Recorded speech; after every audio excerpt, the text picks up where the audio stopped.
శ్రీ గురుభ్యో నమః. వైశంపాయనుడు చెప్తున్నాడు. శ్రీకృష్ణ భగవానుడు కుంతి ఇంటికి వెళ్లి ఆమె పాదాలకు నమస్కరించాడు. కౌరవ సభలో జరిగినది క్లుప్తంగా చెప్పాడు. అతడు, అత్త, నేను, ఋషులు కూడా రకరకాల యుక్తులతో చాలా మంది మెచ్చుకునే మాటలను చెప్పాం. కానీ దుర్యోధనుడు ఏమీ పట్టించుకోలేదు. దుర్యోధనుని అన్యాయులైన ఈ వీరులందరి నెత్తి మీద మృత్యువు తిరుగాడుతోంది. నేను ఇప్పుడు శీఘ్రంగా పాండవులను చేరుకోవాలి. నీ దగ్గర సెలవు తీసుకోవడానికి వచ్చాను. నీ కొడుకులకు నీవు ఏం చెప్పమంటావో చెప్పు అని అడిగాడు. కుంతి, కేశవ, యుధిష్ఠిరంతో నేను ఇలా అన్నానని చెప్పు. భూమిని ఏరడం నీ ధర్మం. దానికి ఇప్పుడు పెద్ద నష్టం జరుగుతోంది. దానిని నీవు వృధాగా పోగొట్టుకోవద్దు. నాయనా, ప్రజాపతి బ్రహ్మ క్షత్రియులను తన భుజాల నుండి పుట్టించాడు. కాబట్టి వారు తమ భుజం బలంతోనే తమ జీవికను ఆర్జించుకోవాలి. పూర్వకాలంలో కుబేరుడు ముచుకుందుడికి ఈ భూమినంతా దానమిచ్చాడు. కానీ ముచుకుందుడు దానిని స్వీకరించలేదు.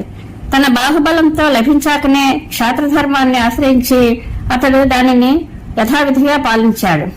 రాజు చేత సురక్షితులై ప్రజలు ఏ కొద్ది ధర్మాన్ని ఆచరించినా దానిలోని 4వ భాగం రాజుకు లభిస్తుంది.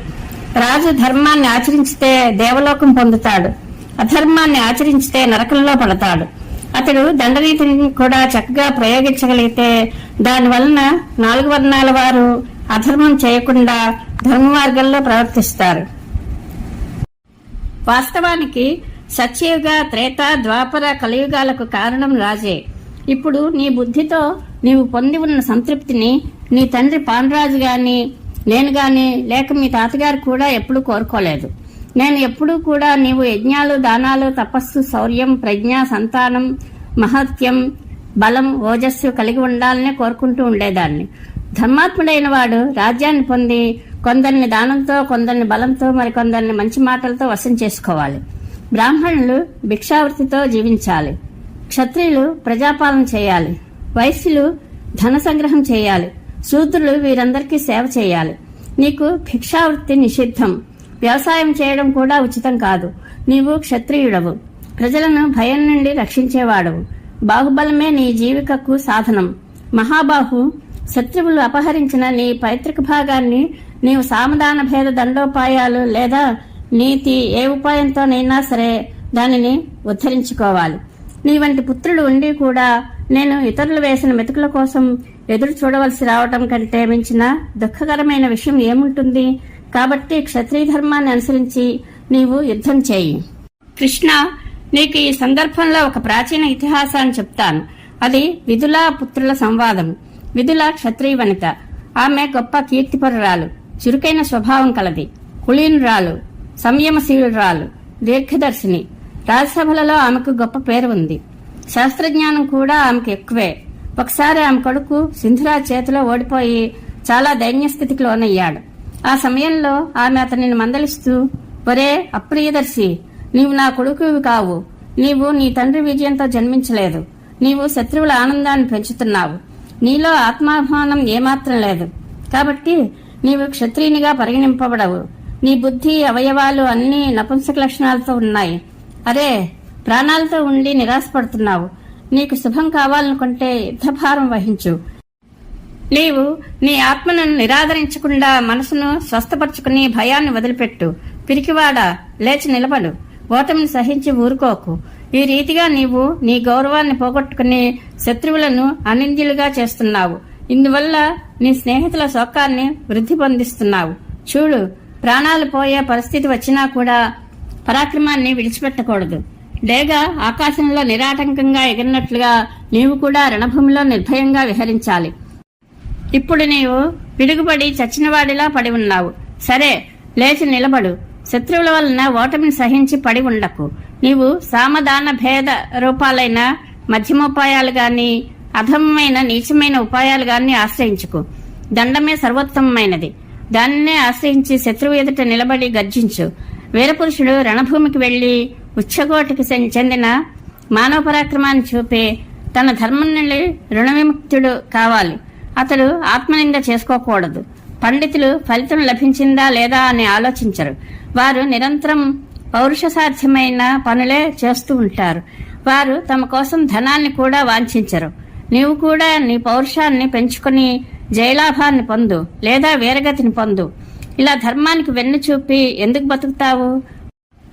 ఓరి నపుంసకుడా, ఈ రకంగా నీ ఇష్టాపూర్తాలు మొదలైన కర్మలు, సత్కీర్తి అన్నీ మట్టిపాలవుతున్నాయి. నీ భోగాలకు సాధనమైన రాజ్యం కూడా పోయింది. ఇంకా నీవెందుకు జీవించి ఉన్నావు? దానం, తపస్సు, సత్యం, విద్య, ధనార్జనం మొదలైన ప్రసంగాలు వచ్చినప్పుడు ఎవరి సత్కీర్తి పొగడబడదో వాడు తన తల్లి మలమే. తన విద్యతో, తపస్సుతో, ఐశ్వర్యంతో, పరాక్రమంతో ఇతరులకు బెదురు పుట్టించేవాడే నిజమైన మగవాడు. నీవు భిక్షావృత్తి వైపు చూడకూడదు. అది అకీర్తకరం, దుఃఖదాయకం, పిరికివారు చేసే పని. ఓరి సంజయ, పుత్రరూపంలో నేను కలియుగానికి జన్మనిచ్చానని తెలుస్తోంది. నీలో కొంచెం కూడా స్వాభిమానం, ఉత్సాహం, పౌరుషం లేవు. నిన్ను చూసి శత్రువులు సుఖంగా ఉంటారు. ఏ ఆడదానికి ఇలాంటి కుపుత్రుడు కలుగకూడదు. తన హృదయాన్ని ఇనుములా చేసుకుని రాజ్యాన్ని, ధనాదులను అన్వేషించేవాడు, శత్రువుల ఎదుట నిలవగలిగిన వాడు మాత్రమే పురుషుడు. ఆడవారిలో ఏదో ఒక రకంగా పొట్టపోసుకునే వాణిని పురుషుడు అనడం వ్యర్థమే. శౌర్యం, తేజస్సు, బలం, సింహ సదృశ పరాక్రమం చూపగలే రాజు వీరగతి పొందినా గాని అతని రాజ్యంలోని ప్రజలు సంతోషిస్తారు. ప్రాణులందరి జీవనాధారాలు మేఘుని అధీనంలో ఉన్నట్లుగానే బ్రాహ్మణుల, సుహృదుల జీవికలన్నీ నీపై ఆధారపడి ఉన్నాయి. వెళ్ళు, ఏ కొండ గుహలోకో వెళ్లి శత్రువునికి ఆపత్కాలం వచ్చే వరకు ప్రతీక్షించు. వాడు అజరుడు, అమరుడు అయితే కాడు గదా. నాయనా, నీ పేరు సంజయుడు, కానీ నాకు నీలో అలాంటి గుణమేమీ కనబడడం లేదు. నీవు యుద్ధంలో విజయం పొంది నీ పేరును సార్థకం చేసుకో. నీవు బాలుడిగా ఉన్నప్పుడు భూత భవిష్యత్తులు చెప్పగల ఒక బ్రాహ్మణుడు నిన్ను చూచి, ఇతడు ఒకసారి పెద్ద విపత్తులో చిక్కుకొని తిరిగి ఉన్నతిని సాధిస్తాడు అని చెప్పాడు. ఆ మాట గుర్తు తెచ్చుకుంటే నాకు నీ విజయం మీద పూర్తి ఆశ ఉంది. అందుకే నీకు చెప్తున్నాను. మాటి మాటికి చెప్తూ ఉంటాను. ఈ రోజు భోజనం లేదు, రేపటికి కూడా ఏ ఏర్పాటు లేదు అనే ఆలోచన ఉంటే దానిని మించిన దుర్దశ ఇంకొకటి లేదు అని శంబరముని చెప్పాడు. బతుకు తెరువులు లేక పనులు చేసుకునే దాసీలు, సేవకులు, ఆచార్యులు, ఋత్విక్కులు, పురోహితులు నిన్ను విడిచి వెళ్లిపోవడం నీవే చూశావు గదా. అటువంటి నీ జీవితం ఎందుకు పనికి వస్తుంది? ఇంతకు ముందు నేను గాని, నా భర్త గాని ఏ బ్రాహ్మణునికి ఎప్పుడూ లేదు అనే మాట చెప్పలేదు. ఇప్పుడు నేను లేదు అని చెప్పడానికి నా హృదయం పగిలిపోతోంది. మనం ఎప్పుడూ ఇతరులకు ఆశ్రయం ఇస్తాం. ఇతరుల ఆజ్ఞలను వినే అలవాటు మనకు లేదు. నేను ఇతరుల మీద ఆధారపడి జీవనం గడపాలంటే ప్రాణాలు విడుస్తాను. చూడు, నీవు జీవితం గురించి లోభించకపోతే నీ శత్రువులందరూ ఓడిపోతారు. నీవు యువకుడివి, పైగా విద్యా, కులం, రూపం ఉన్నవాడివి. నీ వంటి కీర్తిపరుడు, జగద్విఖ్యాతుడు ఇలా విరుద్ధంగా ప్రవర్తిస్తే, కర్తవ్య భారాన్ని సహించకపోతే అది మరణించడమనే నా భావన.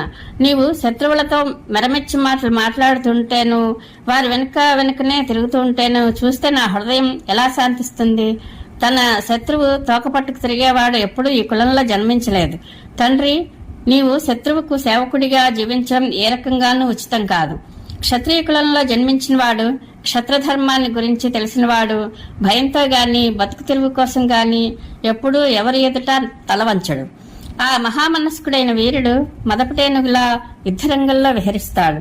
కేవలం ధర్మరక్షణ కోసమే ఎప్పుడూ బ్రాహ్మణుల ఎదుట వంగుతూ ఉంటాడు అని పలికింది. పుత్రుడు, అమ్మా, నీవు వీరుని వల్లే బుద్ధి కలదానవు, కానీ చాలా నిష్ఠురంగా మాట్లాడేదానివి, కోపం తెచ్చుకునేదానివి. నీ హృదయం లోహంలాగా కరుడుగట్టి ఉంది. ఆహా, క్షత్రియ ధర్మం చాలా కఠినమైనది కదా. స్వయంగా నీవే ఇతరుల తల్లిలాగా లేదా ఇతరులకు చెప్తున్న దాని వల్లే ఈ రకంగా నన్ను యుద్ధానికి ప్రోత్సహిస్తున్నావు. నీకు నేను ఏకైక కుమారుడిని, అయినా నీవు నాకు ఇలాంటి మాటలు చెప్తున్నావు. నీకు నేనే లేకపోయాక ఈ భూమి, అడవులు, భోగాలు, చివరికి ప్రాణాలు కూడా నీకు ఏం సుఖమిస్తాయి? అయినా నీకు అత్యంత ప్రియపుత్రుడనైన నేను సంగ్రామానికి పనికి వస్తానా అని అన్నాడు. తల్లి, సంజయ, తెలివైన వారికి అన్ని దశలు ధర్మార్థాల కోసమే. వానిని దృష్టిలో పెట్టుకునే నేను నిన్ను యుద్ధానికి పురికొల్పుతున్నాను. ఇప్పుడు నీకు ఏదైనా మంచి పని చేసి చూపించే సమయం వచ్చింది. ఈ సమయంలో నీవు కొంచెం పరాక్రమం చూపకపోయినా, నీ శరీరం శత్రువుల పట్ల కఠినంగా పనిచేయకపోయినా అది నీకు పెద్ద అవమానమే. ఈ రీతిగా అపయశస్సు కలిగే సమయం నీ నెత్తి మీద తాండవమాడుతున్నప్పుడు నేను నీకు ఏమీ చెప్పకపోతే లోకులు నా ప్రేమను గాడిద వంటిదని చెప్పుకుంటారు. ఇంకా దానిని వారి సామర్థ్యం లేనిదని, నిష్కారణమైనదని అంటారు. కాబట్టి సత్పురుషులు నిందించే మూర్ఖులు సేవించే మార్గాన్ని విడిచిపెట్టు. ప్రజలు ఆశ్రయించినది పెద్ద గొప్ప అవిద్యే. సత్పురుషులకు తగినట్లుగా నీవు నడుచుకున్నప్పుడే నాకు ఇష్టలువవుతావు. వినయహీనుడు, శత్రువుపై దండెత్తినవాడు, దుష్టుడు, దుర్బుద్ధి అయిన పుత్రుని గాని పౌత్రుని గాని పొంది సుఖము అనుకునేవారు సంతానం పొందడం వ్యర్థం. తన కర్తవ్యాన్ని చేయనివాడు, పైగా నింజమైన కర్మ చేసేవాడు అయిన అధం పురుషునికి ఈ లోకంలోనూ పరలోకంలోనూ కూడా సుఖం లభించదు. ప్రజాపతి క్షత్రియులను యుద్ధం చేయడానికి, విజయం పొందడానికి సృష్టించాడు. క్షత్రియుడు యుద్ధంలో జయంగాని మృత్యువుగాని పొందితే అతనికి ఇంద్రలోకం ప్రాప్తిస్తుంది. శత్రువులను వశపరుచుకుని క్షత్రియుడు పొందే సుఖానుభూతి ఇంద్రభవనంలో లేదా స్వర్గంలో కూడా లేదు అని అన్నది. పుత్రుడు, తల్లి, ఇది నిజమే అయినా నీవు నీ పుత్రునితో ఇలా మాట్లాడకూడదు. ఈ విషయంలో జడునిలా మగవానిలా దయాదృష్టితోనే ఉండాలి అని అన్నాడు. తల్లి, నాయనా, నీవు ఏ రీతిగా నాకు కర్తవ్యాన్ని చెప్తున్నావో ఆ రీతిగానే నీ కర్తవ్యాన్ని నేను సూచిస్తున్నాను. సింధు దేశపు యోధులందరినీ నీవు సంహరించినప్పుడే నేను నిన్ను ప్రశంసిస్తాను. కాఠిన్యంతో పొందదగిన నీ విజయాన్నే నేను చూడగోరుతున్నాను అని అన్నది. పుత్రుడు, తల్లి, నా దగ్గర కోసమూ లేదు, నాకెవరూ సహాయకులు లేరు. ఇక నాకు జయం ఎలా కలుగుతుంది? ఈ సంకట స్థితిని గూర్చి ఆలోచించుకునే నేను పాపాత్ములు స్వర్గప్రాప్తి మీద ఆశ వదిలేసుకున్నట్లుగా రాజ్యం మీద ఆశ వదిలేసుకున్నాను. ఈ స్థితిలో కూడా నీకు ఏదైనా ఉపాయం గోచరిస్తే చెప్పు, నీవు ఎలా చెప్తే అలా చేస్తాను అని అన్నాడు. తల్లి, నాయనా, మొదటి నుండి నీ దగ్గర వైభవం లేకపోతే దీనికోసం నిన్ను అవమానించేదాన్ని కాను. ఈ ధన సంపత్తి ముందు లేకుండా తర్వాత వస్తే వచ్చిందంతా నశించిపోతుంది. కాబట్టి అసూయాపరుడై ఏదో ఒక రీతిగా ధన సంగ్రహం చేయాలనే మూర్ఖత్వం పనికిరాదు. దానికోసం బుద్ధిమంతుడు ధర్మానుసారంగానే ప్రయత్నం చేయాలి. కర్మ ఫలితాలకు తోడు అనిత్యత ఎన్నడూ వెంటనంటే ఉంటుంది. ఒకసారి ఫలితం లభిస్తుంది, ఒకసారి లభించదు. అయినా బుద్ధిమంతుడు కర్మ చేస్తూనే ఉంటాడు. అసలు కర్మయే చేయని వానికి ఫలం లభించదు. కాబట్టి ప్రతి ఒక్క పురుషుడు నా అభీష్ట కార్యం సిద్ధించాలి అని నిశ్చయించుకొని దానిని చేయడానికి పూనుకోవాలి. జాగరూకత వహించాలి. సంపద ప్రాప్తించే పనులలో లగ్నం కావాలి. కర్మలలో ప్రవృత్తుడు అయ్యేటప్పుడు మనిషి ముందు శుభకర్మ చేయాలి.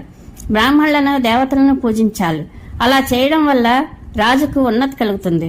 లోభులు, శత్రువు చేత అణచివేయబడిన వారు, అవమానింపబడిన వారు, అతనిపై అసూయ ఉన్నవారు, వీరిని నీ పక్షంలో చేర్చుకో. ఇలా చేయడం వల్ల నీవు నీ శత్రువులను అనేకులను సంహరించవచ్చును. వారికి ముందుగానే జీతాలు ఇయ్యి. రోజు పొద్దున్నే లేచి వారితో ప్రియంగా మాట్లాడు. అలా చేస్తే తప్పకుండా వారు నీకు ప్రియం చేస్తారు. తన శత్రువు ప్రాణాలను పణంగా పెట్టి యుద్ధం చేస్తాడని తెలిస్తే అతని ఉత్సాహం నీరు కారిపోతుంది. ఎటువంటి విపత్తు కలిగినా రాజు కంగారు పడకూడదు. ఒకవేళ కంగారు పడినా కంగారుగా పనులు చేయకూడదు. రాజు భయకంపితుడైనట్లుగా గ్రహిస్తే ప్రజలు, సైన్యం, మంత్రులు కూడా భయపడి తమ అభిప్రాయం మార్చుకుంటారు. వారిలో కొంతమంది శత్రువులతో కలిసిపోతారు, కొంతమంది విడిచిపెట్టి వెళ్లిపోతారు. అంతకుముందే అవమానం పొందిన కొందరు రాజ్యాన్ని అపహరించడానికి సిద్ధపడతారు. ఆ సమయంలో కేవలం గాఢమిత్రులు మాత్రమే తోడుగా ఉంటారు. కానీ వారు హితైషులైనప్పటికీ శక్తిహీనులైన కారణంగా ఏమీ చేయలేరు. నేను నీ పౌరుషాన్ని, బుద్ధిబలాన్ని తెలుసుకోవాలనుకున్నాను. అందుకే నీ ఉత్సాహం పెంచడానికే నీతో ఇలా సాంత్వన పూర్వకంగా మాట్లాడా. నేను చెప్పింది బాగానే ఉంది అని నీకు అనిపిస్తే విజయం పొందడానికి నీవు నడుం బిగించి నిలబడు. మన వద్ద ఇప్పటికీ పెద్ద కోశాగారం ఉంది. అది నాకే తెలుసు, ఎవరికీ దాని సంగతి తెలియదు. దానిని నీకు నేను అప్పగిస్తున్నాను. సంజయ, ఇప్పటికీ నీకు 100 మంది స్నేహితులున్నారు. వారంతా సుఖదుఖాలు తట్టుకోగలిగిన వారు, యుద్ధరంగంలో వెన్నుచూపని వారు అని అన్నది. సంజయుడు బలహీనమైన మనసు కలవాడు. కానీ తల్లి చెప్పిన ఈ మాటలు విని అతని అజ్ఞానమంతా తొలగిపోయింది. అతడు, నా రాజ్యం శత్రువులనే నీటిలో మునిగిపోయింది. ఇప్పుడు నేను దానిని ఉద్ధరించాలి, లేకపోతే రణభూమిలో ప్రాణాలు అర్పిస్తాను. ఆహా, భావి వైభవాన్ని దర్శింపజేయగల నీ వంటి మార్గదర్శకురాలు నాకు తల్లిగా లభించింది. ఇక నాకు దిగులు ఏమి ఉంటుంది? నేను పూర్తిగా నీ మాటలు వినాలనుకున్నాను. అందుకే మధ్య మధ్యలో కొద్దిగా మాట్లాడి తిరిగి మౌనం వహించాను. నీ అమృతం లాంటి మాటలు చాలా కష్టపడితే వినగలిగాను. వాటితో నాకు తృప్తి కలగలేదు. ఇక నేను శత్రువులను అణిచివేయడానికి, విజయం పొందడానికి నా బంధువులతో కలిసి దాడి చేస్తాను అని అన్నాడు. కుంతి చెప్పసాగింది. తల్లి వాగ్మానాలు గుచ్చుకొని కొరడా దెబ్బతిన్న గుర్రంలాగా అతడు తల్లి ఆజ్ఞను అనుసరించి అన్ని పనులు నెరవేర్చాడు. ఈ ఆఖ్యానం ఉత్సాహాన్ని పెంచేది, తేజోవృద్ధి కలిగించేది. శత్రువుల చేత పీడింపబడిన ఏ రాజు అయినా బాధపడుతూ ఉంటే మంత్రులు ఈ ప్రసంగాన్ని వినిపిస్తారు. ఈ ఇతిహాసాన్ని వింటే గర్భవతి అయిన స్త్రీ తప్పకుండా వీరిని కంటుంది. క్షత్రియ వనిత దీనిని వింటే ఆమె గర్భం నుండి విద్యాసురుడు, తపస్సురుడు, దానసూరుడు, తపస్వి, బలవంతుడు, ధైర్యవంతుడు, అజేయుడు, విజయీ, దుష్ట శిక్షకుడు, ధర్మాత్ముడు, నిజమైన పరాక్రమవంతుడు పుడతాడు. కేశవ, నీవు అర్జునుడితో చెప్పు, నీవు పుట్టినప్పుడు ఆకాశవాణి, కుంతి, నీ ఈ కొడుకు ఇంద్రునితో సమానుడవుతాడు. ఇతడు భీమసేనునితో కలిసి యుద్ధంలో ఎదురుపడిన కౌరవులందరినీ జయిస్తాడు. తన శత్రువులను వ్యాకులపరుస్తాడు. ఇతడు భూమినంతటినీ తన వశం చేసుకుంటాడు. ఇతని కీర్తి స్వర్గం వరకు వ్యాపిస్తుంది. శ్రీకృష్ణుని సహాయం వలన ఇతడు కౌరవులందరినీ యుద్ధంలో చంపి తాను పోగొట్టుకున్న పైతృక రాజ్యాన్ని పొందుతాడు. ఆ తరువాత తన సోదరులతో కలిసి 3 అశ్వమేధాలు చేస్తాడు అని వినబడింది. కృష్ణ, ఆకాశవాణి చెప్పినట్లుగా జరగాలనేదే నా కోరిక కూడా. ధర్మం సత్యమైతే అలాగే జరుగుతుంది కూడా. నీవు భీమార్జునులతో క్షత్రియ స్త్రీలు ఎందుకోసం సంతానం కంటారో ఆ సమయం వచ్చింది అని మాత్రం చెప్పు. ద్రౌపదితో, అమ్మాయి, నీవు ఉన్నత వంశంలో పుట్టావు. నీవు నా కొడుకులందరితో ధర్మానుసారంగా నడుచుకున్నావు. ఇది నీ యోగ్యతయే సుమా అని చెప్పు. నకుల సహదేవులతో, మీరు మీ ప్రాణాలను పణంగా పెట్టి పరాక్రమంతో పొందిన భోగాలని అనుభవించాలని కోరుకోండి అని చెప్పు. కృష్ణ, రాజ్యం పోయినందుకు గాని, జోదంలో ఓడిపోయినందుకు, లేదా పుత్రులు వనవాసం చేసినందుకు గాని దుఃఖం లేదు. కానీ వయసులో ఉన్న నా కోడలు సభలో ఏడుస్తూ దుర్యోధనుని కటువచనాలు విన్నదే, అదే నాకు చాలా దుఃఖం కలిగిస్తోంది. ఇది ఆ భీమార్జునులకైతే గొప్ప అవమానమే. నీవు వారికి ఈ విషయం గుర్తు చేయి. ఇక ద్రౌపదిని, పాండవులను, వారి పుత్రులను నా పక్షాన కుశలం అడుగు. వారికి నా కుశలం గురించి పదే పదే చెప్పు. ఇక నీవు వెళ్ళు, నా కొడుకును రక్షిస్తూ ఉండు. నీ మార్గం నిర్విఘ్నమగుగాక అని సుదీర్ఘంగా చెప్పింది. వైశంపాయనుడు చెప్తున్నాడు. అప్పుడు శ్రీకృష్ణుడు కుంతికి ప్రణామం చేశాడు. ఆమెకు ప్రదక్షిణ చేసి బయటకు వచ్చి అతడు భీష్ముడు మొదలైన కౌరవముఖ్యులందరికీ వీడ్కోలు చెప్పాడు. కర్ణుని తన రథంలో కూర్చోపెట్టుకుని సాత్యక్తో సహా బయలుదేరాడు. శ్రీకృష్ణుడు వెళ్లిపోయాక కౌరవులు తమలో తాము అతన్ని గూర్చి అద్భుతమైన ఆశ్చర్యకరమైన సంగతులను ముచ్చటించుకోసాగారు. నగరం దాటి వచ్చాక శ్రీకృష్ణుడు కర్ణునితో కొంత రహస్యంగా మాట్లాడాడు. ఆ తరువాత అతన్ని వీడ్కొని గుర్రాలను నదిలించాడు. ఆ సుదీర్ఘమైన మార్గాన్ని మాటలలోనే దాటి వచ్చాడా అన్నంత వేగంగా అతడు ఉపప్లవ్యాన్ని చేరుకున్నాడు. ఈ కథ మహాభారతంలో ఉద్యోగ పర్వంలోనిది. పరమేశ్వరానుగ్రహ ప్రాప్తిరస్తు. శుభం భూయాత్.